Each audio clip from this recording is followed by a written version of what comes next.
blokkies vir kleuters het baie voordele, veral as dit kom by die regte hoeveelhede bymekaar sit, sorteer en tel.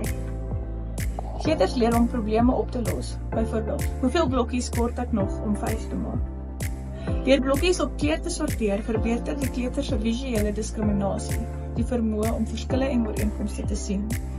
Dit help ook met vroeë geletterdheid, aangesien dieselfde vaardighede nodig is om letters te herken en te skryf. Om blokkies te tel en in 'n lyn te sit of in hoopies te plaas, ontwikkel die klein spiere in die kleuter se hande en vingers, wat belangrik is vir later die skryfwerk.